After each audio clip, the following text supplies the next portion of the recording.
Бүгін достар, Наурыз мерекесіне орай ашыған сүттен керемет бір тәтті жасап көрсететін боламын. Міне, ашыған сүтті пісірген кезде осылай іртік-іртік пайда болады. Біз бұл сүттерді қайтадан тағы да ірітетін боламыз, яғни үстінен айран құямыз. Сонда бізде жаңағыдай үлкен көлемде іртіктер пайда болады. Дәл осы іртіктен біз ірімшік жасайтын боламыз. Қызыл ірімшікті өте керемет болып шығады. Және де 1 сағат, жарты сағат қайнағаннан кейін шекерімізді салып, тағы да бір қозғап жеріп, 2 сағаттай қайнатып алатын боламыз. Міне бізде осындай түсі өзгеріп, суы тартылып, өте керемет тәтті ірімшіктер дайын болатын болады. Наурызға міндетті түрде жасаңыздар. Наурыз болмаса да былайша ғана жасап қойсаңыздар, шаймен ішкенге өте керемет болып шығады.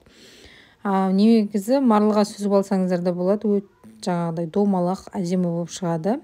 Немесе марлы жоқ, жаңағыдай былайша бола береді бізге десеңіздер, дәл осындай мотоваркаға жинап, шет-шетін суын үстінен басып, сығып, 2 литр су құйып, 2 литр банкаға үстінен бір түнге бастырып қойыңыздар. Яғни мен түнде жасадым, таңға дейін осылай бастырып қойдым. Суы сырылып, нағыз өзі ірімшіктің өзі қалды.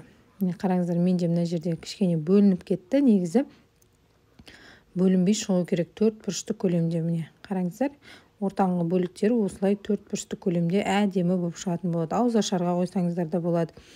Достар, сіздерге видео ұнаған болса, пайдалы болған болса, достарыңызбен бөлісуді ұмытпаңыздар. Келесі қандай рецепт шығаруды комментария жаза кетіңіздер. Сіздермен болған Айгерім.